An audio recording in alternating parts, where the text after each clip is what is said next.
इस दास का तो बहुत गुड एक्सपीरियंस है भाई और बहनों, क्योंकि मैं भी आप भाई बहनों की तरह भ्रमित था बरवाला कांड के बाद। मैं नया नया तो उपदेशी था ही।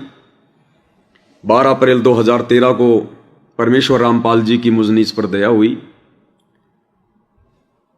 मुझे उनके सानिध्य में, उनकी शरण में जाने का मौका मिला। और फिर 18 नवंबर 2014 को लगभग 1.5 साल बाद में ये बरवाला कांड हो गया।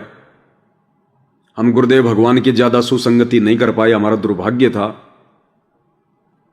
कभी कभार आशीर्वाद ले लिया करते थे लाइन में लग के बाकी संगत की तरह, बाकी विशेष कोई जान पहचान, विशेष कोई बातचीत, ऐसा कुछ भी नहीं था।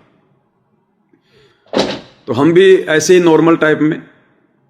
तो बरवाला कांड के बाद में धीरे धीरे काल में सतलोक आश्रम मैनेजमेंट हरियाणा के माध्यम से पाखंड को फैलाना शुरू किया।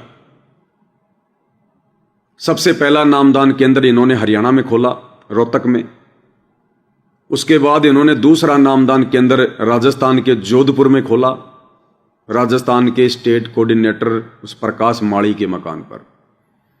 और तीसरा नाम दीक्षा केंद्र खोलने के लिए ये लोग जयपुर में आए हुए थे। और उस समय भाई और बहनों, किसी ने भी अपने घर पर जयपुर में नामदान केंद्र नहीं खुलवाया। जो बड़ी बड़ी तोप थी, जो बड़े बड़े भगत थे जयपुर के, एक राम किशोर वकील है, एक लोकेंद्र राजपूत है, एक प्रहलाद जी हैं सारनामी, और भी भगत थे कई जो काफी समय से गुरुदेव से जुड़े हुए थे, करोथा कांड से जो है वो पहले भी। और नाम दीक्षा केंद्र रखने के लिए आए थे राजस्थान के स्टेट कोऑर्डिनेटर प्रकाश माड़ी, उसकी धर्म पत्नी अनु देवी, और परमेश्वर रामपाल जी का सांसारिक रिश्ते में जो दामाद है मंजू का पति, वो भगोड़ा घोषित था बरवाला कांड के बाद। अभी तो वो हिसार जेल में है। संजय खानपुर वाला, और एक सतलोक आश्रम के मुख्य ट्रस्टी बलजीत का बेटा अनिल लहरी, जो कि नशे के मुकदमे में भगोड़ा है और बरवाला कांड के मुकदमों में भी भगोड़ा है। बरवाला कांड के बाद वो नशे का कारोबार करने लग गया था, गांजा बेचने लग गया था। गांजा जो सतलोक आश्रम बरवाड़ा में गुरुदेव का बॉडीगार्ड था, बलजीत लहरी का बेटा। एक बहन हमारी जिसका नाम जोड़ा जाता है गुरुदेव के साथ में, क्या नाम उस बहन का, बेबो बेबो बोलते हैं उसको, क्या है, बलजीत लहरी की बेटी है। नाम दास को ध्यान में नहीं आ रहा उस बहन का। वो उसका भाई है अनिल लहरी। तो ये लोग आए थे जयपुर में, क्योंकि गुरुदेव भगवान का जो कलयुगी रिश्ते में दामाद है संजय खानपुर वाला, और जो बलजीत का बेटा अनिल है, ये अपनी फरारी काट रहे थे, भगोड़े घोषित थे ये। बबीता नाम था उस बहन का, बबीता जो जेल में भी रह के आई थी। और ये नादान दुनिया वाले व्यर्थ में उस बहन का नाम परमपिता परमेश्वर रामपाल जी के साथ में जोड़ते हैं, अपने कर्म फोड़ रहे हैं। उस बबीता का भाई अनिल लहरी। तो ये जयपुर में घूम रहे थे, जगह देख रहे थे कि कोई अच्छा भगत मिले, कोई बड़ा भगत मिले, हमें किराए पर मकान ना लेना पड़े, उसी के मकान में नामदान के अंदर रख दें। तो भाइयों और बहनों, जितनी भी बड़ी बड़ी तोप थी ये जयपुर की, जो बड़े बड़े भगत समझे जाते थे, इन सबको उसमें दस्त हो गए, दस्त। घबरा गए कि भाई परमेश्वर रामपाल जी पर तो देशद्रोह का मुकदमा है, और जो पुलिस है वो भी भक्तों को ढूंढने में लगी हुई है। बरवाला कांड उस समय ताजा ताजा घटना थी। तो सब के सब लोग घबराए हुए थे, दस्त हो गए थे इनके।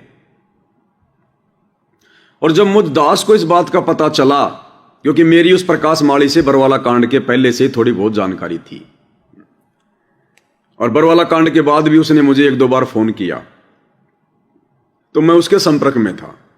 तो जब मुझे इस बात का पता चला, तो भाई और बहनों, दास जयपुर में उस समय भी अपनी जो है किराए की झोपड़ी में रहा करता था। सिक्कर रोड पर मैंने उस समय किराए का मकान ले रखा था। तो दास बार बार परमेश्वर रामपाल जी को दंडवत करके रो रहा था कि ये परमात्मा, ये सेवा इस दास को दे दो, परमात्मा ये सेवा इस दास को दे दो। क्योंकि उस समय तक हमें गुरुदेव के कलयुगी परिवार के पाखंड का, आडंबर का, इनके सड़े हुए दिमाग का, इनकी गंदी सोच का, इनकी घटिया हरकतों का 0% भी पता नहीं था, 0% भी। नए नए भगत थे। तो मैं बार बार गुरुदेव भगवान से अरदास कर रहा था, प्रार्थना कर रहा था कि ये परमेश्वर दास पे रजा करो, दया करो मालिक, अगर आप उचित समझो तो परमात्मा ये सेवा इस दास को दे दो। रो रो के अंदर से ऐसे भाव उठ रहे थे कि ये तो बहुत अच्छी सेवा है, तो बहुत बड़ी सेवा है। लेकिन भाई और बहनों, शायद वो प्रार्थना मेरी भगवान ने सुनी, और इन लोगों को जब कहीं भी कोई मकान नहीं मिला, किसी भी भगत ने हां नहीं भरी, अंत में इनको नामदान के अंदर तो रखना ही था। तो मैं इनसे बार बार प्रार्थना करता था कि भगत जी देख लो, अगर उचित समझो तो दास की झोपड़ी पे रख दो। तो फिर ये मेरे कहने से घर पर आए। किराए का मकान था, कोई दिक्कत नहीं थी, और इन्होंने फिर अंत में कोई भी चारा ना देखकर कि चलो भाई जब तक कोई दूसरा सेट नहीं होगा तब तक इस पवन दास के मकान पे रख देते हैं। तो राजस्थान का स्टेट कोऑर्डिनेटर, उसकी पत्नी, मंजू का पति, बबीता का भाई, ये सारे के सारे आए और इन्होंने मुझ पवन दास की झोपड़ी पर सन 2015 में नामदान के अंदर रख दिया। और मुझे नियम बता दिए कि आपने किन किन लोगों को दीक्षा दिलानी है और आपने किन किन लोगों को क्या क्या पूछना है। मैंने कहा जी ठीक है। चले गए ये लोग, मुझे कुछ मेमोरी कार्ड दे गए सत्संग के कि भाई कोई लेवे तो उसको इतने रुपए में दे देना, और नॉर्मली जो भी फार्म वार्म थे, कैसे क्या नाम भरना है, वो सब मुझे दे गए। और मैं तो भाई तन मन से अपनी सेवा समझ गया कि भगवान ने बहुत बड़ी दया कर दी। मैं अपनी सेवा में जुट गया। कुछ दिनों बाद में इन्होंने एक व्यक्ति को, जिसका नाम था रमेश शर्मा, जयपुर का था, वो काफी समय से गुरुदेव से जुड़ा हुआ था, उस व्यक्ति को इन्होंने मेरे पास में छोड़ दिया कि भगत जी ये आपका सहयोग करेगा, इसको पता है सारी विधि का, सारी प्रोसीजर का, ये व्यक्ति आप रख लो। ठीक है भाई, कोई दिक्कत नहीं है। अब दास की वहां पे लाइट की समस्या थी, तो मैंने प्रकाश जी से कहा कि भगत जी एक इन्वर्टर चाहिए। तो बोला कुछ सेवा के पैसे आए हैं? मगर भगत जी मेरे पास में तो 25-30 हजार रुपए हैं, 25-30 हजार रुपए हैं। कुछ एक भगत मुझे सेवा दे के गए थे, मैंने उनके नाम पते सब कुछ नोट कर रखे हैं, क्योंकि उस समय तक ज्योति और पाठ शुरू नहीं हुए थे। जब तक दास के घर पे नामदान के अंदर था, मुश्किल से 2-4 भगतों ने ही ज्योति के पैसे जमा कराए होंगे, एक आध भगत ने कोई पाठ के पैसे दिए थे, और उस समय पाठ हुआ करता था 11,000 का। तो मैंने कहा भगत जी मेरे पास में तो देखो ये इतने पैसे आए हैं। वो प्रहलाद भगत मेरे साथ में रहा करता था, बोला ठीक है आप एक काम करो, आप इससे ले आओ इन्वर्टर। तो मैं और पहला दोनों गए और एक 25,000 रुपए का बैटरी और इन्वर्टर हम लेकर आ गए। 1,000-1,500 रुपए का हम चाय का सामान लेके आ गए। चाय की एक केतली, एक थर्मस ले आए, कुछ एक गिलास वगैरह ले आए, चाय चीनी वगैरह ले आए, ताकि भगत भाई बहन आएंगे तो उनको चाय वाय भी देनी पड़ेगी, कोई खाना खाएगा उसको खाना भी खिलाना पड़ेगा। वो थोड़ा बहुत हम सामान ले आए। अब धीरे धीरे क्या हुआ भाई और बहनों, उस रमेश की एक गंदी आदत थी हमारे। अब मुझ पवन दास का तो शुरू से ये नियम रहा है कि मैं तो अपने पड़ोसियों से भी ना बात करता, ना मैं जाता, ना मुझे कोई लेना देना। तो पड़ोस में एक राजपूत का घर था, उसका जो पति था लेडीज का, वो पेट्रोल पंप पे काम करता था, और उसकी लेडीज घर पे अकेली रहती थी। तो दिन में ये रमेश क्या करता, वहां पर दीवार के पास में खड़ा हो जाता, और वो लेडीज और ये दोनों आपस में बातें करते रहते कई देर तक। दास को भगतमती ने कहा कि भगत जी ये ठीक नहीं है, जरा ये थोड़ा इनको समझा दो इनको, क्योंकि हम रह रहे यहां पर वो किराए पर, हमारी किसी से जान पहचान नहीं, कल को कोई बात होगी। तो मैंने उसको 1-2 बार कहा, लेकिन वो नहीं माना। वो जाता और उस लेडीज के साथ में बातचीत करने लग जाता। आड़ोस पड़ोस में खुसर फुसर होने लग गई। खुसर फुसर होने लग गई तो लगभग 2 महीने हो गए थे दास के घर पर नामदान सेंटर को। तो बहुत सारे भगत आने लगे धीरे धीरे, क्योंकि सबको ये बताने लगे कि भाई ऐसे ऐसे हमने जयपुर में नामदान सेंटर रख दिया है। तो भगत लोग आते, मुझे फोन करते, मैं उनको रास्ता बता देता, आ जाते। अब कुछ एक भगत तो ऐसे आते कि साहब नहीं, हमने तो नाम शुद्ध करवाना ही है। उसका कैसे नाम शुद्ध करवा दिया? क्योंकि बाद बीच बीच में फिर इनके नियम आने लगे कि पवन दास अब उसी का नाम शुद्ध करवाना जो 2 बार इस हार की तारीख पे जाएगा। मैंने कहा ठीक है साहब। फिर नियम आ गया, जो 4 बार तारीख करेगा उसी का नाम शुद्ध करवाना। तो मैंने कहा ठीक है साहब। तो मैं तो पूछता सबसे, और बोले उनकी टिकट देखनी है, उनकी टिकट चेक करनी है, आने की या जाने की, कहीं कोई झूठ बोल के नाम शुद्ध ना करवा ले।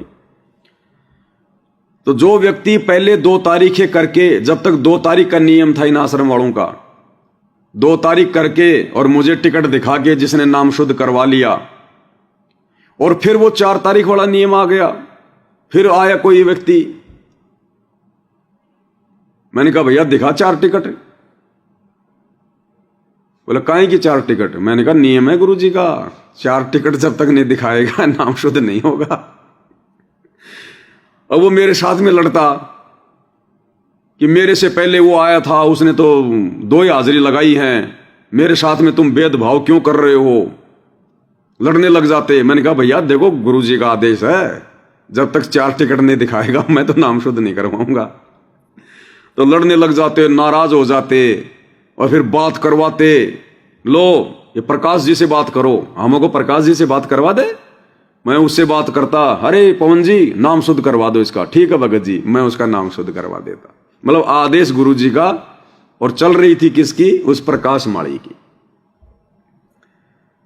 तो ये तकरीबन 2 महीने तक मेरे घर पे नामदान सेंटर रहा। अब 2 महीने के बाद में एक दिन राजस्थान के उदयपुर में ये लोग रैली निकाल रहे थे कि भाई हमारे गुरुजी की सीबीआई जांच कराओ, हमारे गुरुजी की सीबीआई जांच कराओ। उस समय में कुछ पता नहीं था क्या पाखंड चल रहा है ये। अब आज तो समझ में आ गया। अब जैसे गुरुजी हमें वो बैल वाली कथा सुनाते हैं ना, कि उस बैल के पैरों के खुर में कील चुभ गई और वो नादान उसके घुटने के ऊपर मरहम पट्टी कर रहा है। कील चुभी है पैर में, खुर में, और मरहम पट्टी हो रही है उसके घुटने पर, तो कैसे आराम मिलेगा? तो गुरुजी तो बैठे हिसार की जेल में हरियाणा में, और ज्ञापन दिया जा रहा है मध्य प्रदेश के जिला कलेक्टर को कि हमारे गुरुजी को छुड़वाओ। खाक छुड़वाएगा? अरे मुकदमा हरियाणा के हिसार में, और तुम रैलियां निकाल रहे हो मध्य प्रदेश में, इंदौर में, उत्तर प्रदेश में, राजस्थान में।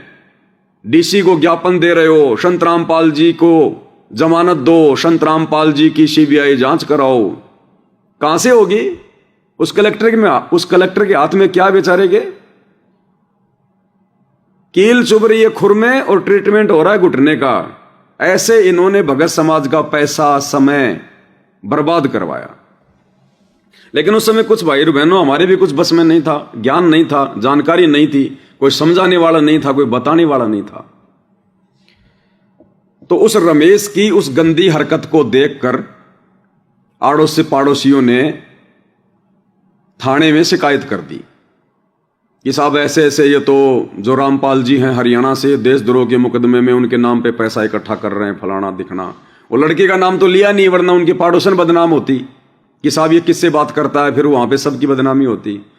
तो उन्होंने ये बहाना लगाया कि साहब ये पैसा इकट्ठा कर रहे हैं बाबा रामपाल की जमानत के लिए। तो मैं जैसे ही उस उदयपुर की रैली में घर से निकला, मुश्किल से 2-4 किलोमीटर गया था, पीछे से घर पर जो है वो पुलिस आ गई, और पुलिस वाले बच्चों को डरा के धमका के कि बंद करो ये पाखंड वगैरह, ये वो, नहीं तो सबको अंदर कर देंगे। कौन है यहां पर? उनको पता चला कि ऐसे ऐसे हो, तो गए उदयपुर। बोला कल बोल देना, कल थाने में आ जाएगा यहां पर, नहीं तो ठीक नहीं होगा। तो मेरे को पीछे से बच्चों ने फोन किया। तो हम 2-4 भगत थे, हम टेम्पू लेके जा रहे थे। तो मैंने उनसे कहा कि भगत जी हो आप तो जाओ, और ऐसे ऐसे घर पर बात हो गई। वो बोला भगत जी हम भी फिर यहीं रहेंगे। मैं चलो भाई आ जाओ। फिर हम तीनों वापस आ गए। उसमें एक प्रहलाद जी भी थे, एक राम बाबू नाम का था, वो जयपुर में टेम्पू चलाता था, मध्य प्रदेश का रहने वाला था। वापस आ गए। बच्चों ने बताया सारी बातें। तो हमने डिसीजन लिया कि भाई चलो देखते हैं क्या होता है। फिर मैंने कहा कि प्रहलाद जी अपन एक बार प्रकाश माड़ी से तो बात कर लें, स्टेट कोऑर्डिनेटर से, कि भाई ऐसी ऐसी बात हो गई। तो मैंने प्रकाश माड़ी को फोन लगाया और मैंने सारी बात उसको बताई कि भगत जी ऐसे ऐसे घर पे पुलिस आ गई, ऐसे ऐसे धमकी दे रही है, क्या करें। तो प्रकाश माड़ी बोला कि भैया मेरे से पूछने की जरूरत नहीं है, मुझे कुछ नहीं पता है, तुम जानो और तुम्हारा काम जाने। उसके सीधे सीधे ये स्टेटमेंट थे कि मुझे कुछ लेना देना नहीं है, तुम जानो और तुम्हारा काम जाने। और उसके बाद उसने मेरा फोन उठाना बंद कर दिया। मैंने कहा भाई प्रहलाद ये तो बड़ा मतलबी आदमी, हम राजस्थान के भक्तों का लीडर बन के बैठा है, और लीडर का काम होता है कि अगर नीचे वालों पर कोई दिक्कत आए तो सामना करे, और ये तो मुंह फेर गया। बोला अब क्या कर सकते हैं। तो मैंने कहा भाई सुबह थाने तो चलना पड़ेगा। तो मैं और वो प्रहलाद भगत दोनों, हरमाड़ा थाना पड़ता है सिक्कर रोड पर, हरमाड़ा यानी जयपुर में जब हम लोग एंटर होते हैं सिक्कर की तरफ से, हरियाणा की तरफ से, तो पहला थाना पड़ता है हरमाड़ा थाना। तो हरमाड़ा थाने में हम दोनों चले गए, थानेदार के पास गए, थानेदार को बताया तो उन्होंने कहा कि अच्छा तुम हो क्या वो। हाँ जी हाँ जी। क्या ड्रामा कर रखा है ये। हम सारी बात बता दी, साहब ऐसी ऐसी बात है। बोला मेरे क्षेत्र में ये नहीं चलेगा ड्रामा, और वहां से हटा दो, अगर दोबारा शिकायत आ गई तो अंदर कर दूंगा, और तुम दोनों की आईडी वगैरह दो। अब मैंने थाने में हमारी फोटोकॉपी वगैरह दोनों की आईडी वाईडी जमा करवा दी। मैं साहब ठीक है। तो मैंने कहा भाई प्रहलाद क्या करें, तो भगवान की सेवा थी, और भगवान की सेवा तो रुकनी नहीं चाहिए। और वो प्रकाश माड़ी तो फोन नहीं उठा रहा। तो मैंने कहा कि भगत जी आप ऐसा करो, प्रहलाद जी आप अपने घर पर रख लो ये नामदान सेंटर, अपने घर पर। तो प्रहलाद ने कहा कि ठीक है भाई, और क्या कर सकते हैं फिर।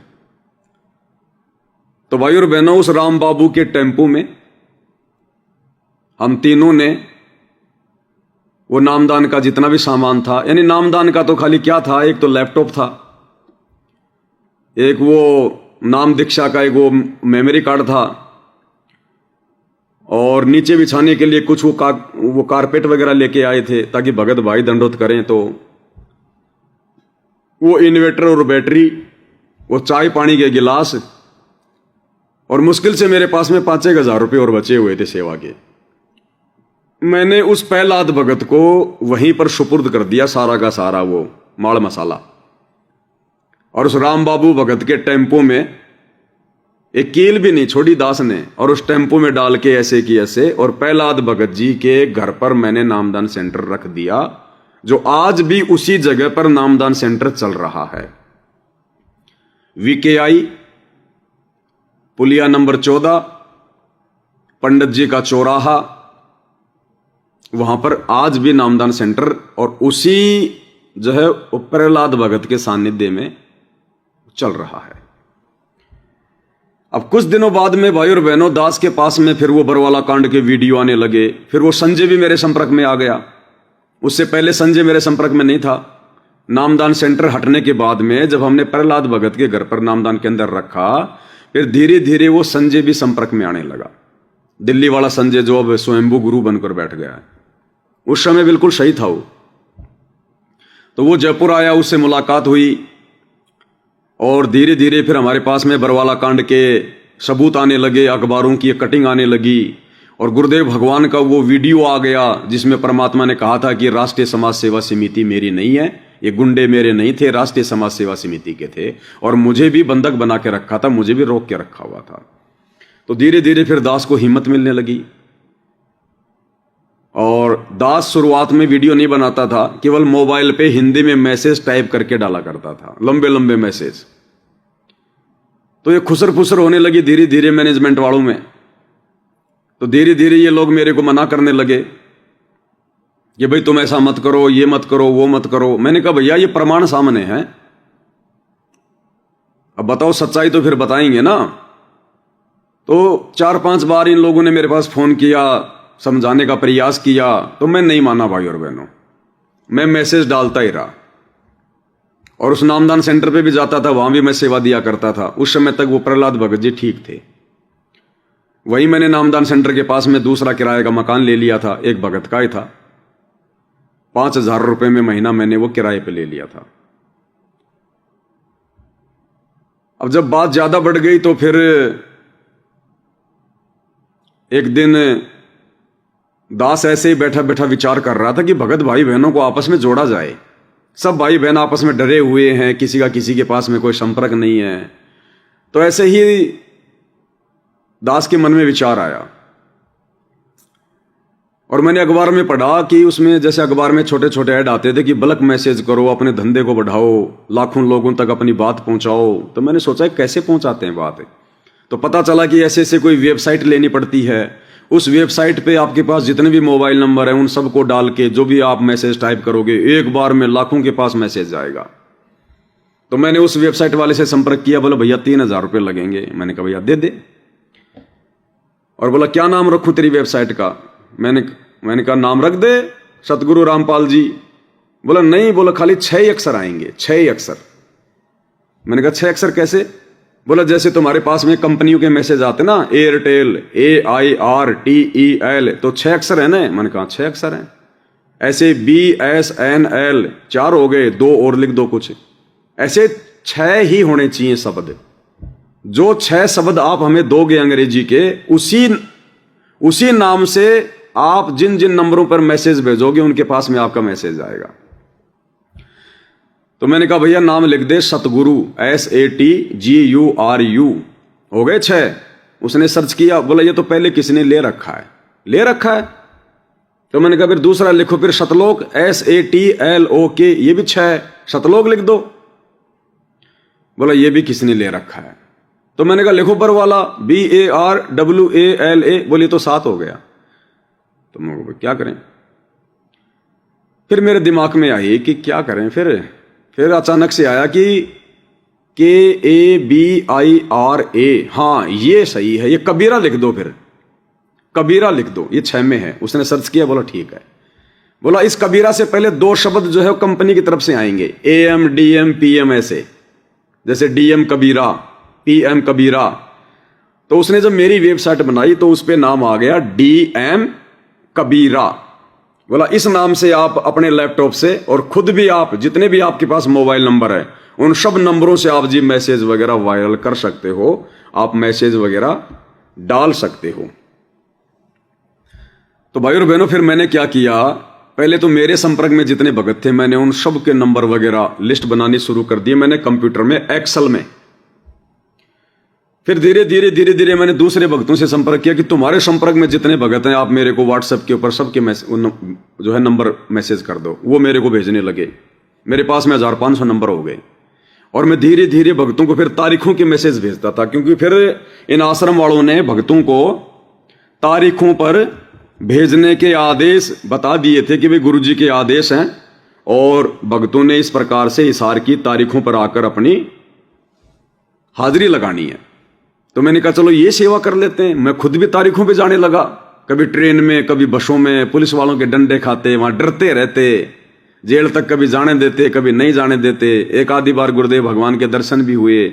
एक बार मैं रोहतक में गया तो वहां पर परमात्मा जी के दर्शन हुए दास को। लेकिन उस बात के लिए भाई और बहनों आज भी मुझे बहुत ज्यादा दुख है, बहुत ज्यादा मुझे पश्चाताप होता है जब वो घटना मेरी आंखों के सामने आती है। क्योंकि अज्ञानी थे भाई और बहनों, ज्ञान की छींट भी नहीं थी उस समय तक, बस खाली नाम के भगत बने फिर रहे थे। जब मैं रोहतक गया गुरुदेव भगवान की तारीख पर, तो उस तारीख पर दास के साथ में 2 घटना घटी। एक घटना तो गुरुदेव के छोटे लड़के के साथ में घटी, मनोज के साथ में। गुरुदेव का छोटा लड़का मनोज जींद चौराहे पर, परमेश्वर रामपाल जी का बरवाला आश्रम में बॉडीगार्ड था संजय डाबोदा, वो हरियाणा पुलिस में था और गुरुजी की बॉडीगार्ड की नौकरी भी करता था ऐसे ही सेवा में। तो उस मनोज की संजय डाबोदा की किसी बात को लेकर अनबन हो रही थी। गुरुजी के छोटे लड़के मनोज ने उस गुरुजी के बॉडीगार्ड संजय डाबोदा की औरत के विषय में कुछ कह दिया होगा। तो उसने कहा कि तू क्या जानता है मेरी औरत के बारे में। तो इस बात को लेकर उन दोनों के बीच में झगड़ा हो गया और रोहतक के जींद चौराहे पर उस संजय डाबोदा ने गुरुजी के लड़के को थप्पड़ मारा, मनोज को, और पीटा। यह घटना हुई। और फिर हम रोहतक के कोर्ट में गए, छुपके छुपा के जैसे भी थे कि भाई गुरुजी के दर्शन हो जाएं। तो गुरुदेव भगवान को पुलिस लेकर आई कोर्ट में, और हम ऐसे ही आम व्यक्ति की तरह बन के, ताकि कोई पहचान ना ले, क्योंकि पुलिस वाले मारते भी थे, गालियां भी निकालते थे। तो हम सीढ़ियों के पास खड़े हो गए कि गुरुजी ऊपर कोर्ट में गए हुए हैं और नीचे आएंगे और दर्शन हो जाएंगे। तो दास भी ऐसे खड़ा हो गया बिल्कुल सीढ़ियों के पास में, मतलब सीढ़ियां बिल्कुल सामने थी मेरे, जिधर से जो है परमात्मा जी ने आना था। तो दास खड़ा हो गया इंतजार में। उधर से 2-4 पुलिस वाले गुरुदेव भगवान के हाथों को पकड़ के, मतलब 2 पुलिस वालों ने गुरुदेव भगवान के दोनों तरफ से हाथों को अपने हाथों में लिया हुआ था। 5-4 पुलिस वाले उनके आगे पीछे थे। और गुरुदेव भगवान व्हाइट कलर की लाइन वाली हाफ बाजू की एक शर्ट और एक लोअर पहन रखा था परमात्मा ने, पैरों में उनके चप्पल थी। और पुलिस वाले के साथ में परमात्मा बिल्कुल सेंटर में आ रहे, मुझे बिल्कुल स्पष्ट दिखाई दे रहे। अब भाई और बहनों, गुरुदेव भगवान की नजर बिल्कुल मेरी नजरों में, और मेरी नजर भी गुरुदेव भगवान की नजरों में, जबकि और भी बहुत खड़े थे लोग, भगत भी बहुत खड़े थे। लेकिन जब तक गुरुदेव भगवान वो 9-10 सीढ़ियां नीचे उतरे, तब तक गुरुदेव भगवान की नजरें मेरी नजरों में, और मैं भी हल्का हल्का मुस्कुरा रहा और गुरुदेव भगवान भी हल्के हल्के मुस्कुरा रहे। और मैं खड़ा रहा और फिर परमात्मा नीचे की तरफ चले गए। अब उस समय तो भाई और बहनों नहीं ज्ञान था इन बातों का। वैसे तो आनंद आया कि भाई गुरुजी के दर्शन हो गए, गुरुजी के दर्शन हो गए। लेकिन जब परमेश्वर ने हल्का सा ज्ञान योग खोला, सात संगति से जोड़ा, सत्संगों को समझने लगे, फिर भाई और बहनों दास को बड़ा धक्का लगा। फिर परमेश्वर की वाणी याद आ गई कि गुरु को कीजिए दंडवत, कोटि कोटि प्रणाम, कीट न जाने भृंग को गुरु कर ले आप समान। और एक वाणी परमात्मा की कि मिले तो दंडवत बंदगी, नहीं पल पल ध्यान लगाए। कि अगर आपके गुरुदेव भगवान का आमना सामना आपसे होता है तो मिलते ही उनको दंडवत प्रणाम करना चाहिए। जबकि ये नीच, ये कुत्ता, ये हरामी उस समय ज्ञान के अभाव में केवल खड़ा रहा, केवल गुरुदेव की आंखों की तरफ देख रहा था। जबकि हमने गुरुदेव की आंखों की तरफ देखना नहीं होता है, नजरों से नजर नहीं मिलानी होती एक शिष्य ने अपने गुरु से। शिष्य का ध्यान अपने गुरु के चरणों में होना चाहिए, चरणों में नीचे, गर्दन नीचे होनी चाहिए। जबकि मैं उस समय बिल्कुल आंखों में आंखें गड़ा के देख रहा था, और मैंने गुरुदेव को उन पुलिस वालों के भय से दंडवत प्रणाम भी नहीं किया। तो इस बात का मलाल मुझे आज भी होता है जब वो घटना मेरी आंखों के सामने आती है। लेकिन क्या करें, नादान थे भाई और बहनों। तो मैंने वो वेबसाइट बनवा ली और फिर मैंने नंबर वगैरह लेना शुरू कर दिए, और मैं तारीखों के मैसेज भेजने लगा। और तारीखों पर ऐसी ऐसी वाणियां मैं डालता हिंदी में, 1000 शब्दों तक हम नोट कर सकते थे हिंदी में मैसेज। और उसमें कहता था कि फला फला तारीख को गुरुदेव की हिसार में तारीख है, और भक्तों देख लो ये मौका बार बार नहीं मिलेगा। और फिर मैं रेफरेंस दिया करता था कि जिस प्रकार वो द्रौपदी धोखा खा गई कि एक लीर के कारण मेरे हो गए चीर अपार, और जो मुझे पहले पता होता मैं देती सब कुछ वार। तो भक्तों आज तो हमें पता चल गया, आज यदि हम गुरुदेव की तारीख पर नहीं जाएंगे तो ये मौका चूक जाएंगे, फिर आगे रोएंगे धोएंगे। तो भक्तों में जोश पैदा हो जाता और हजारों तक वो मैसेज आने लग गया। अब मैनेजमेंट वालों को पता चला कि संगत तक ये बातें कैसे पहुंच रही हैं, तो पता चला कि ऐसे ऐसे वो जयपुर में एक पवन है और ऐसे ऐसे। तो मैं फिर इन सभी स्टेट कोऑर्डिनेटरों से मेरे संपर्क, यूपी वाले से, एमपी वाले विष्णु साहू से, राजस्थान वाले से, इन्होंने भी कह दिया भाई उस पवन दास के पास में नंबर भेजो संगत के। तो छोटे मोटे कोऑर्डिनेटर थे वो सब मेरे पास में उनका आदेश प्राप्त करके नंबर भेजने लगे। मध्य प्रदेश वाला विष्णु साहू तो इतनी बात कहने लग गया, बोले पवन तो कौन सी आत्मा है? मैं को गधे की तो नहीं हूं तो इंसान की आत्मा। तो कौन सी आत्मा है? जब गुरुजी आएंगे ना मैं गुरुजी से पूछूंगा कि गुरुजी ये पवन दास कौन सी आत्मा है। वो ऐसे बोलता है, गुरुजी ये पवन दास कौन सी आत्मा है, इतनी बड़ी सेवा इसके पास में। मेरे को तो पूछ लेना जब आए गुरुजी, अभी तो मेरे को सेवा करने दे तू। तो दास फिर ऐसे ऐसे मेरे पास में भाई और बहनों तकरीबन 40-50 हजार मोबाइल नंबर भक्तों के हो गए, और जिसके पास भी मैसेज आता उसमें लिखा था डीएम कबीरा, डीएम कबीरा। और उस विष्णु साहू ने तो मध्य प्रदेश में यह ऐलान कर दिया कि भक्तों मेरी बात पे भी यकीन मत करना, लेकिन डीएम कबीरा से जो मैसेज आ जाए तो ये सोच लेना तुम कि बिल्कुल गुरु जी का आदेश है, पक्की बात है। तो भगत इतना विश्वास करने लग गए उस समय उस मैसेज के ऊपर जो मैं भेजा करता था। और इनको कोई भी मैसेज डलवाना होता, कोई सेवा का मैसेज कि भाई मतलब पैसों की जरूरत है सेवा के लिए, तो मैं सेवा के मैसेज भेजता कि भक्तों खुल के सेवा करो, ये मौका नहीं मिलेगा बार बार। और बेचारे भगत कोई अपनी जमीन बेच रहा है, कोई अपना प्लाट बेच रहा है, नहीं है तो बेचारा कहीं से लेके दे रहा है। कालिदास को भी पूरी तरह से फांसना चाह रहा था इस षड्यंत्र में। तो सेवा करने लगे और मैसेज के हमने पैसे देने पड़ते थे, यानी 1,00,000 मैसेज के हमने 12,000 रुपए देने पड़ते थे। हमने वो परचेज करने पड़ते थे कि 10,000 रुपए में हम 1,00,000 मोबाइल नंबरों पर हम लोग मैसेज भेज सकते हैं। मतलब जैसे मोबाइल में होता था रिचार्ज, वैसे ही उसका होता था मैसेज का। तो नामदान सेंटर से मैं पहला हाथ से पैसे ले लिया करता था। प्रकाश माड़ी ने कह दिया था कि भाई तेरे को जो पैसा चाहिए तू नामदान सेंटर से ले लिया कर। तो इस प्रकार से वो सेवा चलती रही।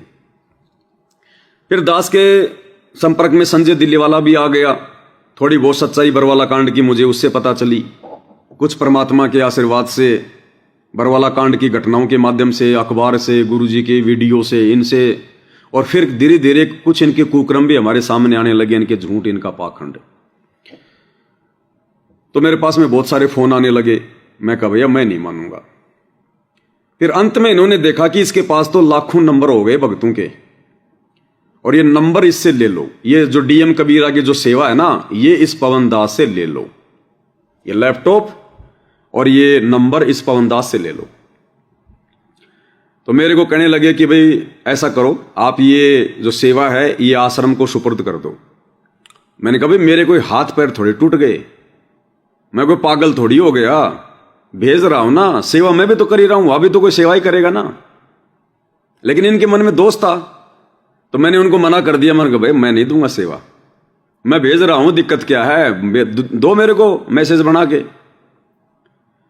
तो ये इन्होंने देखा कि ये ऐसे सेवा नहीं देगा ये। तो इन्होंने फिर क्या किया भाई और बहनों, जब मैंने ये बरवाला कांड की सच्चाई उन मैसेजों के माध्यम से डालनी शुरू कर दी, फिर मैंने इन मैसेजों के माध्यम से मैंने वो सेवा डालनी शुरू कर दी। मुझे पता चला कि ये लोग इन पैसों का दुरुपयोग कर रहे हैं, भगत भाई बहनों को व्यर्थ में हिसार भेज रहे हैं, जबकि गुरुजी का कोई आदेश नहीं है। गुरुजी क्यों बुलाएंगे अपनी तारीख पर, भगत क्या करेंगे तारीख पर जाकर? तारीख पर तो वकीलों का काम है। हम लोग तो व्यर्थ में वहां जाकर गुरुजी के लिए बाधा उत्पन्न कर रहे हैं, क्योंकि वहां अखबार में आता था कि संत रामपाल जी के फॉलोवर की भीड़ के कारण संत रामपाल जी को कोर्ट में नहीं लाया गया, उनकी अगली तारीख डाल दी गई। तो मैंने सोचा ये तो गुरुजी परेशान हो रहे हैं भाई, तारीखों पे तारीखें डल रही हैं, ऐसे तो मुकदमे बहुत लंबे हो जाएंगे। तो फिर मैंने उसी डीएम कबीरा से लोगों को मैसेज डालने शुरू कर दिए कि भैया तारीख पर जाने के आदेश गुरुजी के नहीं है, और ना कोई भगत किसी प्रकार की सेवा दे। ये मैंने मैसेज डालने शुरू कर दिए। तो संगत ने एकदम से वो मैसेज पढ़ के और इनको पैसा देना बंद कर दिया, और तारीखों पर भी जाना भक्तों ने धीरे धीरे बंद कर दिया। जिन जिन तक मैसेज पहुंच गए वो लोग नहीं जाने लगे, और संगत में खुशर पुशर शुरू हो गई पूरी। अब ये बात पहुंची गुरुजी के भाई महेंद्र के पास में। अब महेंद्र ने देखा ये तो मामला बिगड़ जाएगा, सेवा आ नहीं रही। और वो विष्णु साहू मध्य प्रदेश का स्टेट कोऑर्डिनेटर जो ये कह चुका था कि भक्तों मेरी भी बात मत मानना, डीएम कबीरा ही फाइनल है। तो जब वो सेवा बंद हो गई, जब ये सेवा मांगने लगा, तो लोग कहने लगे भैया डीएम कबीरा से मैसेज आ गए, हम तो सेवा नहीं देंगे। अब उस विष्णु साहू की बात कोई नहीं माने, भैया डीएम कबीरा से मैसेज आएगा तो ही सेवा देंगे। और मेरे को कहें कि भगत जी बहुत अर्जेंट है, 3 करोड़ रुपए चाहिए गुरुजी की जमानत के लिए, एपी सिंह वकील को देने, इतना खर्चा हो रहा है, 35 वकील कर रखे हैं, भगत जी सेवा रुक गई। मैंने कहा भैया चाहे तुम्हारी रेल रुको चाहे तुम्हारी सेवा रुको, अब मैं तो भैया वो मैसेज नहीं भेजूंगा। तो फिर इन्होंने क्या किया, महेंद्र के पास में बात पहुंचाई। अब भाई और बहनों महेंद्र का मुझ दास के पास में फिर फोन आता है, परमेश्वर रामपाल जी के छोटे उस कलयुगी भाई महेंद्र का फिर मुझ पवन दास के पास में फोन आता है। और एक क्या नाम था उसका, अनिल नाम है शायद, अनिल है या क्या है, अनिल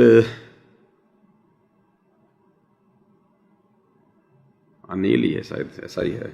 उस समय वो सभी स्टेट कोऑर्डिनेटरों के ऊपर था, सोनीपत का है। अनिल है या सुनील ऐसा नाम था कुछ उसका, उसको प्रधान जी भी कहते थे। सतलोक आश्रम बरवाड़ा में उसको प्रधान जी भी कहा करते थे। तो उसका मेरे पास में फोन आया कि भगत जी आप ये सेवा दे दो। मैंने कहा भैया नहीं दूंगा। अब वो महेंद्र का खास आदमी था वो लड़का जिसने एक वीडियो बनाया था मेरे ऊपर 2 घंटे का, बहुत ही पहले जब मैंने 5 घंटे की डीवीडी बनाई थी और संगत में भेजना मैंने शुरू की थी।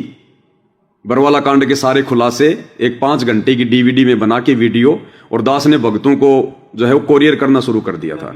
हाँ, नवीन सोनीपत वाला उसका नाम है। तो वो महेंद्र का खास आदमी था उस समय। सभी स्टेट कोऑर्डिनेटरों के ऊपर उसकी सेवा थी, यानी जितने भी कोऑर्डिनेटर थे वो नवीन से मैसेज लेते थे और नवीन को मैसेज देता था परमेश्वर रामपाल जी का छोटा कलयुगी भाई महेंद्र। तो उस नवीन ने फिर महेंद्र को मेरे खिलाफ भड़का दिया। फिर महेंद्र का मेरे पास में फोन आया और बोला अच्छा। फिर उस समय क्या था भाई और बहनों, इस महेंद्र ने, क्योंकि भगोड़ा था 2014 में ये भाग गया था पुलिस वालों के साथ सेटिंग करके, और 2014 बरवाला कांड में रातों रात ये आश्रम से ये फरार हो गया था। 8 साल तक ये भगोड़ा बन के रहा। तो ये भगोड़ा था उस समय, छुप छुप के रहता था, कभी दिल्ली, कभी राजस्थान, कभी ये गुजरात, ऐसे। और इसने अपना नाम चेंज कर लिया था महेंद्र से मोहनलाल। इसने अपना नाम चेंज कर लिया उन पुलिस वालों के डर से, मोहनलाल। इसका मेरे पास फोन आता है और मुझे बोला हेलो।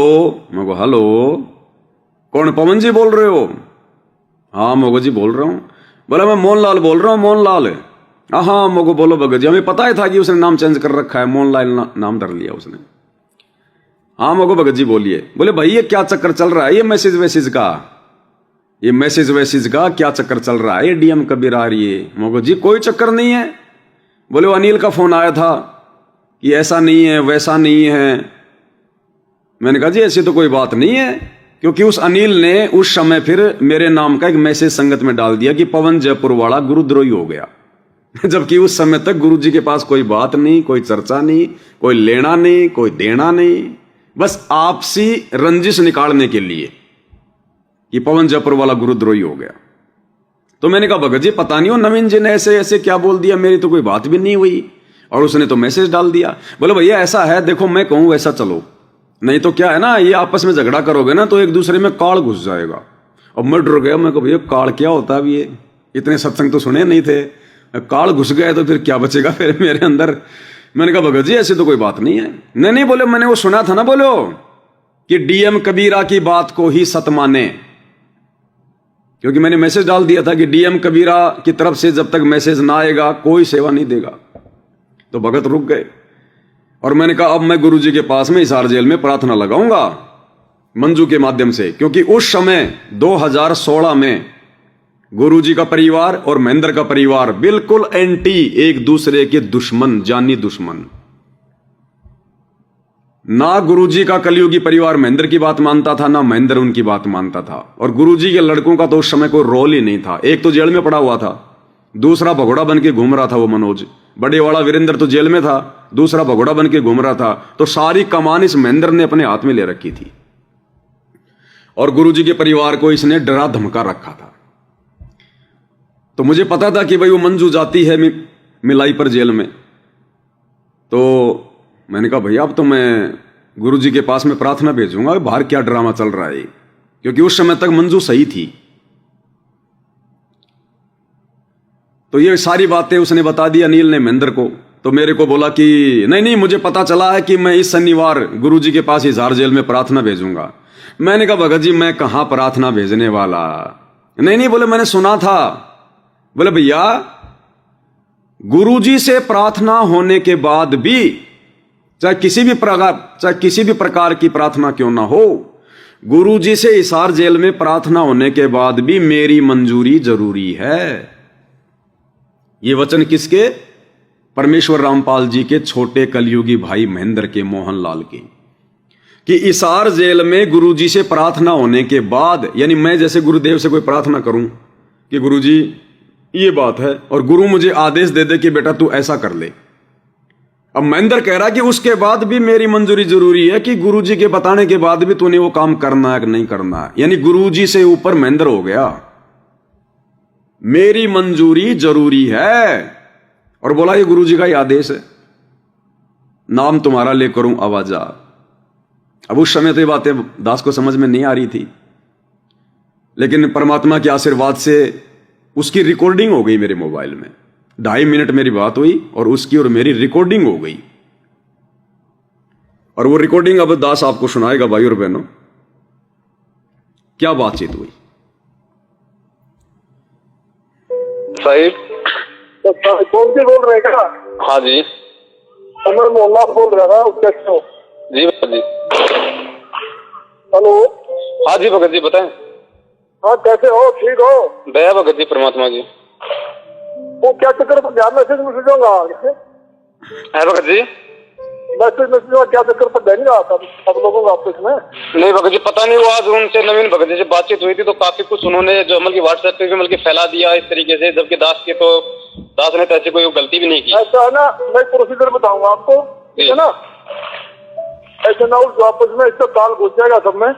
जैसे जो मैसेज आता है वो गुरु जी के थ्रू मेरे पास आता है, उनके पास आता है। जी भगत जी जी। तो हम ऐसा करेंगे, सिस्टम बनाएंगे, लिंक बनाएंगे आपस में। मैं इनको बोलूंगा भाई आपके लिंक में आप करो, बाकी अपने नाम से मेरे नाम से कबीरा को देखो, तो वो वापस प्लस कर दिया सब। जी भगत जी, है ना? जी जी जी। भगत जी मालिक क्या कह रहे हैं महेंद्र जी कि मैं एक सिस्टम बनाऊंगा, सिस्टम से चलो। और कह रहा है कि इसार जेल से गुरुजी का मैसेज मेरे पास में आता है और मैं फिर इस नवीन को मैसेज देता हूं और नवीन के माध्यम से फिर आगे चलता है। तो जो सेवा नवीन के पास में हो नवीन करे, और बाकी अगर डीएम अगर वो कबीरा को कोई सेवा देनी होगी, यानी उस पवन दास को कोई सेवा देनी होगी, तो नवीन उधर से वो बता देगा। लिंक बना के चलो, एक बार ध्यान से सुनो दोबारा, महेंद्र के मुख से डीएम कबीरा। तो बाकी अपने नाम से मेरे नाम से डीएम कबीरा को देखो, तो वो वापस प्लस कर दिया सब। जी भगत जी, ठीक है ना? जी जी जी। भगत जी मालिक के आदेशों के अनुसार चलना है। दास का इसमें कहीं कोई मतलब इधर उधर का बिल्कुल नहीं है। बाकी आज मैंने आज दास ने नवीन जी को ये कहा था कि नवीन जी देखो मेरा कहीं वो कुछ नहीं है, और ना ही मैंने कोई ऐसा कोई मतलब मैसेज किया है मेरे से भगत जी बगैर थोड़ा अगर आपने सुनो, आपने मैसेज हाथ दिया ना भी, तो डीएम कबीरा को माने और कला माने, मतलब उससे क्या होता है ना, ये भी नवीन भी क्योंकि दास ने मैसेज डाल दिया था कि डीएम कबीरा की बात कोई सत्य माने, तो संगत ने सेवा रोक दी। तो महेंद्र क्या कह रहा है कि आपने एक मैसेज डाल दिया था ना कि डीएम कबीरा की बात को ही सत्य माने और किसी को ना माने। ध्यान से सुनिएगा, मैसेज हाथ दिया ना भी, तो डीएम कबीरा को सत्य माने और कला माने, मतलब उससे क्या होता है ना, ये भी नवीन भी करता है, तो हम करवा नहीं भगत जी आप बातों को छोड़ो, जो हो गया आपकी दोबारा, ठीक है ना? जी जी जी। तो मैं नवीन को बोलता हूँ भाई वो आपसे भी लिंक करे और बनाओ, आपस में लिंक बनाए, चलो क्या दिक्कत है? बिल्कुल भगत जी मिलकर सेवा करनी है। मालिक के भी तो ये आदेश है भाई, मतलब मिलजुल के चलना सबको, है ना? ना ऐसा नहीं ना, जैसे आप कहते हो, मैंने सुना था आपका बच्चों का वो रिकॉर्डिंग जी, मैं शनिवार को दोबारा प्रार्थना कराऊंगा। प्रार्थना के बाद भी मेरी मंजूरी जरूरी है। किसी प्रकार की प्रार्थना है वो कि मैंने सुना था ना इस शनिवार कि मैं गुरुजी के पास में मैं वो प्रार्थना लगाऊंगा। प्रार्थना के बाद भी किसी भी प्रकार की प्रार्थना हो, मेरी मंजूरी जरूरी है। यानी गुरुजी के आदेश के बाद भी महेंद्र का आदेश लेना जरूरी है भगत ने। तो गुरु बड़ा हुआ या फिर ये महेंद्र बड़ा हुआ? तो यहां से भाई और बहनों दास को झटका लग गया कि ये भगत कहां है। ये अपने आप को भगत कहता है, ये कहता है मुझे सार नाम मिल गया, मैंने दादा गुरुजी से नाम ले लिया। और ये तो वर्तमान में गुरु का गुरु समझ रहा अपने आप को कि गुरु से प्रार्थना करने के बाद भी मेरी मंजूरी जरूरी है। तो ये भगत कहां रहा, ये तो गुरु का गुरु बन गया। इसमें तो कॉमन सेंस भी नहीं है। मैं क्या बोल रहा हूं, किसके बारे में बोल रहा हूं? गुरु से ऊपर कोई अथॉरिटी है क्या? क्या कह रहा है, ध्यान से सुन लो,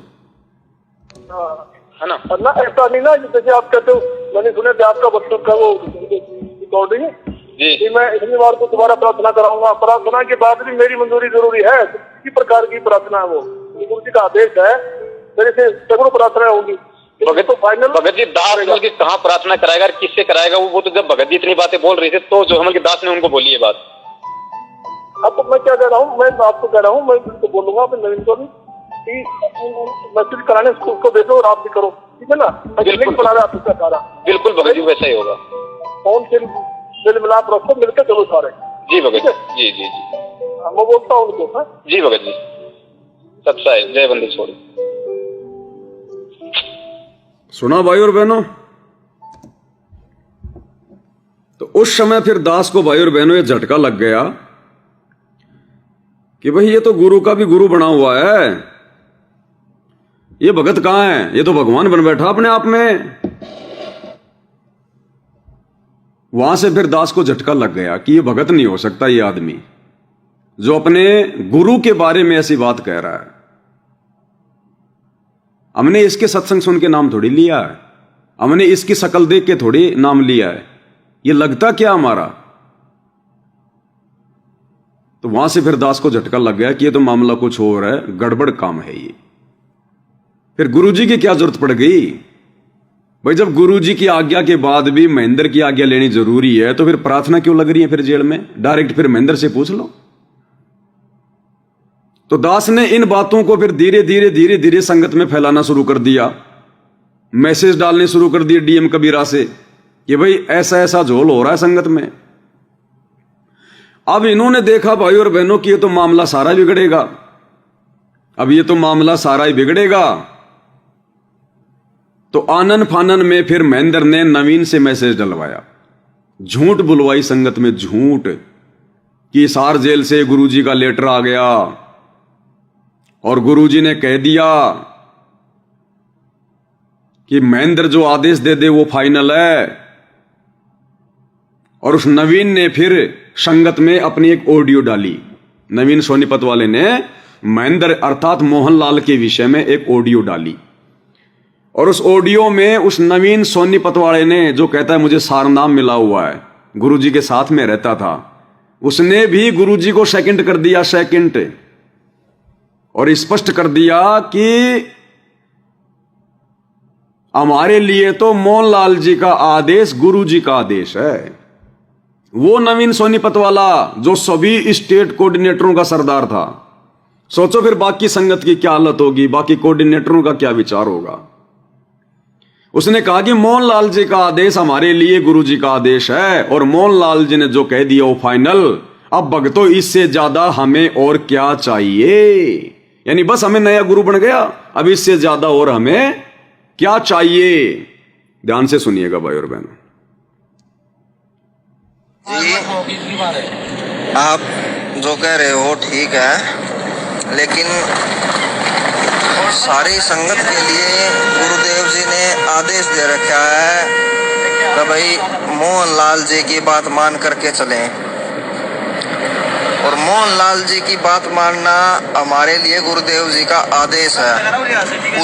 क्या कह रहा है? मोहनलाल जी की बात मानना हमारे लिए गुरुजी का आदेश है।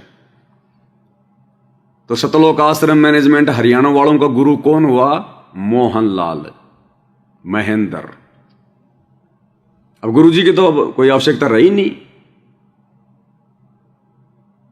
कि मोहनलाल जी की बात को मानना, मोहनलाल जी के आदेश को मानना हमारे लिए गुरुजी के आदेश के बराबर है कि मोहनलाल जो बोल देगा वो फाइनल है। फिर हमने ना तो कोई सत्संग देखने की जरूरत है, ना गुरुजी से बात करने की जरूरत है। बस मोहनलाल ने जो आदेश दे दिया वो गुरुजी का आदेश है।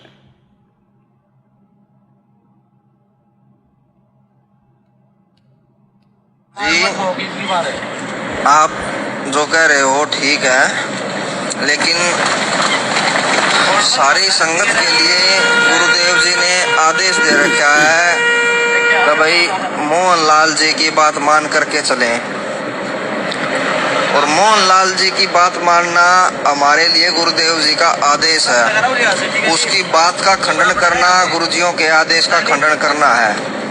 और पवन जयपुर वाले जी मोहनलाल जी के खिलाफ मैसेज डालते जाने लग रहे हैं, जो कि गुरु मर्यादा का उल्लंघन है। अब आप लोगों ने गुरु मर्यादा को ज्यादा रखना है या कमाल की तरह एक दूसरे भगत के ऊपर आश्रित ज्यादा होना है, यो फैसला अब आप लोगों के हाथ में है। देख लो अब आप क्या करोगे। अब सुनियो, हमारे को गुरुजियों ने कह दिया भाई मोहनलाल जी की मान के चलो, मोहनलाल जी जो कहे हमारे लिए वो फाइनल है। और ये मोहनलाल जी जो कहें वो फाइनल है। और आगे तो इसने तोड़ पाड़ दिया नवीन सोनीपत वाले ने, कोऑर्डिनेटरों के सरदार ने। कह रहा कि गुरु जी के आदेश के बिना अगर मोहनलाल अपना कोई आदेश देता है, कोई आज्ञा देता है, तो वो हमारे लिए गुरु जी की ही आज्ञा है। यानी गुरु जी से पूछे बिना भी मोहनलाल अगर कोई आदेश देता है तो संगत के लिए वो गुरु जी का ही आदेश माना जाएगा। ये ड्रामा रच रहा था काल उस समय संगत में कुसंगत ये फैला रहा था वो। ये संगत अगर भ्रमित होगी तो ऐसे होगी। इस संगत का अगर गुरु से विश्वास टूटेगा तो ऐसे टूटेगा। गुरु को तजे भजे जो आना ता पशुओं को फोकट ज्ञाना। तो इस अनिल ने, क्या नाम है इसका, नवीन, इसने अपने गुरु जी को तो तज दिया। इसके मन में इस प्रकार के विचार आना ही सतगुरु रामपाल जी की शरण से कोसों दूर होना है। ये सूक्ष्म मार्ग है कि मोहनलाल भी अगर अपनी तरफ से कोई आदेश देता है तो हमारे लिए तो गुरु जी का ही आदेश है। इसलिए भाई और बहनों, ये 2014 से टोटल पाखंड मनमाना आचरण चल रहा है। ये 12 अगस्त 2025 को उस बसंत सैनी ने जो शब्द कहे थे कि गुरु जी के आदेश हैं पवन को मार दो, ये मैनेजमेंट के गुरु महेंद्र के आदेश हैं। क्योंकि मैनेजमेंट का गुरु परमेश्वर रामपाल जी नहीं, ये महेंद्र है, महेंद्र। ये महेंद्र के आदेश थे कि पवन दास को खत्म कर दो। अरे परमेश्वर रामपाल जी तो जीवन देते हैं, मारते नहीं हैं। मारने का काम तो शैतान का है। तो ये महेंद्र शैतान, इसके अंदर काल घुसा हुआ है। इसके आदेश आ रहे हैं स्टेडियम बनाने के, राजनीति करने के, जाटों की धर्मशाला बनाने के, अयोध्या में भंडारा लगाने के, गुंडों की सीबीआई जांच के, जाटों के आरक्षण में जाने के, करोड़ों रुपया चंदे में देने के, धर्म को धंधा बनाकर जगह जगह आश्रम खोलने के, हॉस्पिटल बनाने के। ये सारा पाखंड ये मैनेजमेंट का गुरु महेंद्र कर रहा है। आगे क्या कह रहा है अब कि गुरुजी से पूछे बिना भी महेंद्र यदि कोई आज्ञा दे, कोई आदेश दे, तो गुरुजी का ही आदेश है। गुरुजियों ने लिखित में भी दे दिया था, लिखित में भी दे रखा है कि भाई मेरे आदेश को अगर मोहनलाल जी बदल दे तो भी वो मान्य होगा। बताओ, कहते हैं गुरुजी ने हमें लिखित में दे दिया कि मेरे आदेश को मोहनलाल अगर बदल दे तो वो मान्य होगा। यानी मेरा आदेश तो फेल और मेरे भाई महेंद्र का आदेश फाइनल। ये चापलूसों की टीम खड़ी कर रखी थी आश्रम में उस महेंद्र ने। ये उसी का पिल्ला है, ये महेंद्र का पिल्ला, महेंद्र का चमचा। उधर वो बसंत सैनी, महेंद्र का पिल्ला, महेंद्र का चमचा। ये जितने भी स्टेट कोऑर्डिनेटर, ये महेंद्र के पिल्ले, महेंद्र के चमचे। इन सब ने तो 2010 में बरवाला कांड से पहले वो राष्ट्रीय समाज सेवा समिति बनाई थी। ये लोग तो पहले ही अपने गुरुजी के आदेशों को हल्के में लेते थे, अपने गुरुजी की बातों से ज्यादा इस महेंद्र की बातों को महत्व देते थे। और उसी राष्ट्रीय समाज सेवा समिति ने, जो काल प्रेरित लोगों का संगठन था, उसमें जितने भी लोग थे वो सब सतगुरु रामपाल जी की बातों को कम और महेंद्र की बातों को ज्यादा महत्व देते थे। क्या कह रहा है कि गुरुजी ने दे रखा में लिखित में कि महेंद्र अगर मेरे आदेशों को काट दे, मेरे आदेशों को अगर बदल दे, तो महेंद्र को अथॉरिटी है। गुरु कभी कहेगा ये बात है? अरे एक शिष्य के लिए अपने गुरु से बढ़कर किसी और के आदेश मान्य हो सकते हैं क्या? एक योग्य शिष्य अपने गुरुजी के अलावा किसी और का आदेश मान सकता है क्या? क्या यह स्वीकार कर सकता है कि मेरे गुरु से बढ़कर कोई और हो गया मेरे लिए? और ये सरेआम ड्रामा कर रहे, तो काल कहां बैठा हुआ था? संगत में कुसंगत कहां पैदा हो रही थी? गुरु को मानुष कौन मान रहे थे? पूरा का पूरा मैनेजमेंट गुरु को तजे भजे जो आना ता पशुओं को फोकट ज्ञाना। कोई ज्ञान आधार नहीं, कोई गुरुजी के सत्संगों की जरूरत नहीं, बस महेंद्र ने जो बोल दिया वो फाइनल। तो ये चल रहा 2014 से मैनेजमेंट के गुरु महेंद्र के आदेश चल रहे हैं, ये सारे के सारे, कभी बीजेपी, कभी कांग्रेस, और कभी गुंडों की जांच, और कभी जाट आरक्षण। ये मनमाना आचरण है। क्या कह रहा है सुन ही लिया होगा आपने, एक बार फिर से सुन लो पूरी ऑडियो। आप जो कह रहे हो ठीक है, लेकिन सारी संगत के लिए गुरुदेव जी ने आदेश दे रखा है कि भाई मोहनलाल जी की बात मान करके चलें, और मोहनलाल जी की बात मानना हमारे लिए गुरुदेव जी का आदेश है। उसकी बात का खंडन करना गुरुजियों के आदेश का खंडन करना है। और पवन जयपुर वाले जी मोहनलाल जी के खिलाफ मैसेज डालते जाने लग रहे हैं, जो कि गुरु मर्यादा का उल्लंघन है। अच्छा, अब आप लोगों ने गुरु मर्यादा, भाई मैं मैसेज किसके खिलाफ डाल रहा हूं? ये क्या कह रहा है कि पवन जयपुर वाला महेंद्र जी के खिलाफ मैसेज डालता जा रहा है, जो कि गुरु मर्यादाओं के खिलाफ है। क्यों, महेंद्र मेरा गुरु है क्या? अरे महेंद्र मेरा गुरु है क्या, जो उसके खिलाफ मैं मैसेज डालूंगा तो मेरी गुरु मर्यादाओं का हनन हो जाएगा? मेरा गुरु महेंद्र है क्या? तो देख लो ये लोग कहां बैठे हैं। महेंद्र के खिलाफ मैसेज डालूंगा तो कह रहा है कि गुरु मर्यादाओं का उल्लंघन हो जाएगा। इन्होंने अपना गुरु महेंद्र को मान रखा है। दोबारा ध्यान से सुनो भाई और बहनों, आप जो कह रहे हो ठीक है, लेकिन सारी संगत के लिए गुरुदेव जी ने आदेश दे रखा है कि भाई मोहनलाल जी की बात मान करके चलें, और मोहनलाल जी की बात मानना हमारे लिए गुरुदेव जी का आदेश है। उसकी बात का खंडन करना गुरुजियों के आदेश का खंडन करना है। बराबर कर दिया। और पवन जयपुर वाले जी मोहनलाल जी के खिलाफ मैसेज डालते जाने लग रहे हैं, जो कि गुरु मर्यादा का उल्लंघन है। अब आप लोगों ने गुरु मर्यादा को ज्यादा रखना है या कमाल की तरह एक दूसरे भगत के ऊपर आश्रित ज्यादा होना है, यो फैसला अब आप लोगों के हाथ में है। देख लो अब आप क्या करोगे। हमारे को गुरुजियों ने कह दिया भाई मोहनलाल जी की मान के चलो, मोहनलाल जी जो कहे हमारे लिए वो फाइनल है।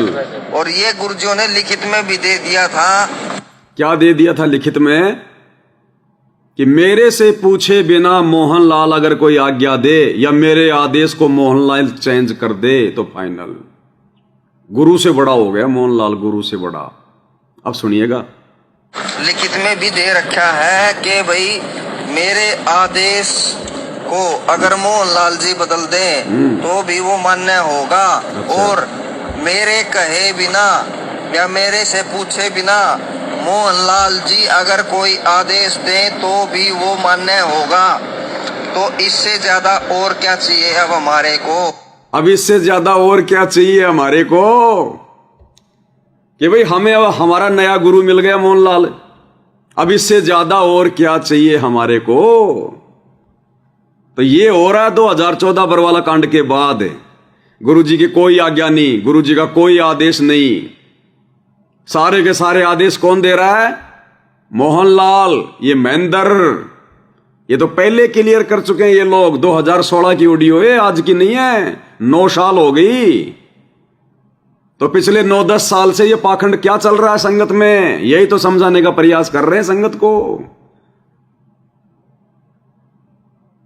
सब कुछ गुरुजी का कलयुगी परिवार उनका भाई कर रहा है। गुरुजी का कोई आदेश नहीं, क्योंकि इन्होंने अपने आप को फुल अथॉरिटी मान लिया कि गुरुजी की आज्ञा की जरूरत ही नहीं है। बना बना के लेटर संगत में वायरल कर दिए और मूर्ख संगत ने विश्वास कर लिया। तो कह रहा है इससे ज्यादा और अब हमारे को क्या चाहिए? गुरुजियों ने कह दिया भाई मोहनलाल जी है फाइनल अथॉरिटी है, ठीक है। फाइनल अथॉरिटी, गुरुजी ने कह दिया कि मोहनलाल फाइनल अथॉरिटी है। फिर गुरुजी क्या बच गए? फिर गुरुजी क्या बच गए?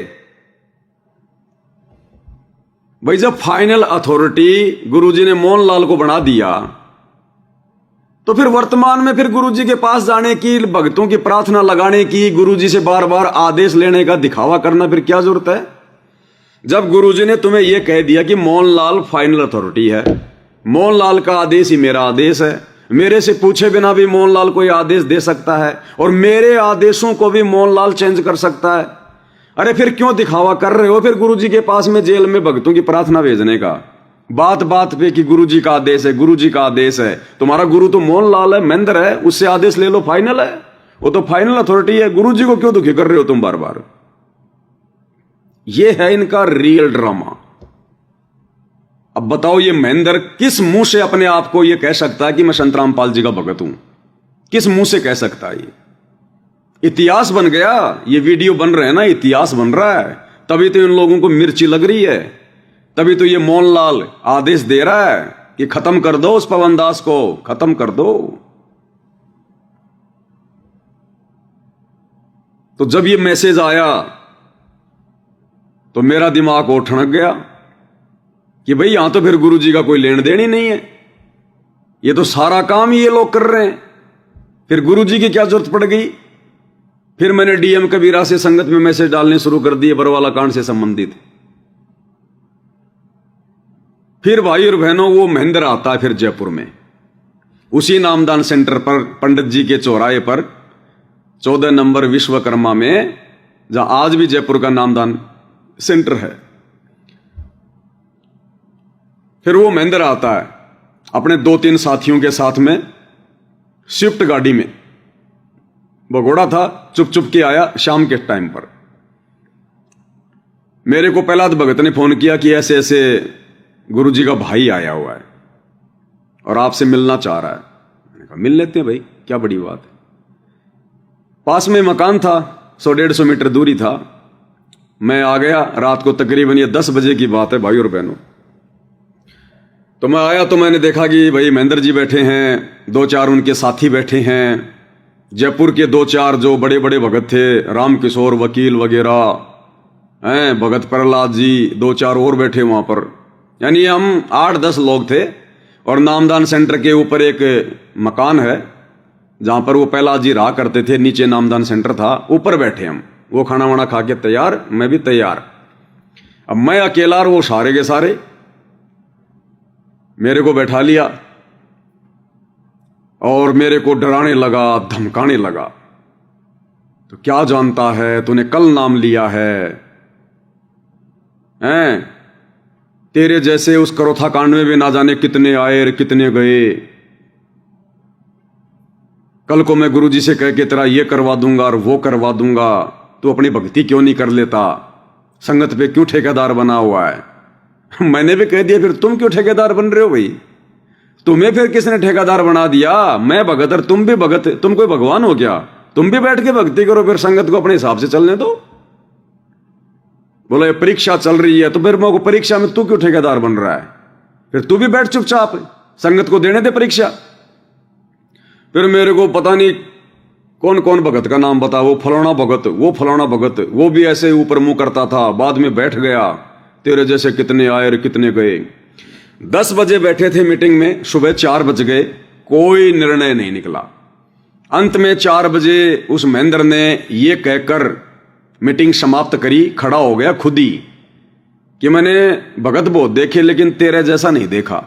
मगर तू आगे देखेगा भी नहीं मेरे जैसा। आज से पहले तूने गुरुजी का नाम लेकर लोगों को डरा दिया, धमका दिया, तूने उनको चुप करवा दिया, तूने किसी को पिटा दिया, किसी की तूने नो एंट्री करवा दी, बेचारों को डरा धमका। ये पवन दास ना डरेगा, ना धमकेगा, ना चुप होगा। ये फिर मैंने कह दिया लास्ट में। अब मुझको जयपुर में आया हुआ, वो क्या करेगा यहाँ? अब उस टाइम मैं भी इतना भगत नहीं था। अब मेरे 2 मारता तो मैं भी 4 मार देता वहीं ठोक के। तो मैं भी थोड़ा सा टाइट बोल रहा था। तो उसने सोचा कि भाई तू भगोड़ा आदमी है, कहीं कोई सूचना वाचना ना दे दे कोई पुलिस में। तो वो भी डरा हुआ था। तो तुरंत वहां से फिर वो लेके अपने साथियों को ये कहकर कि मैंने तेरे जैसा आदमी नहीं देखा, मुझ तू देखेगा भी नहीं, चला गया।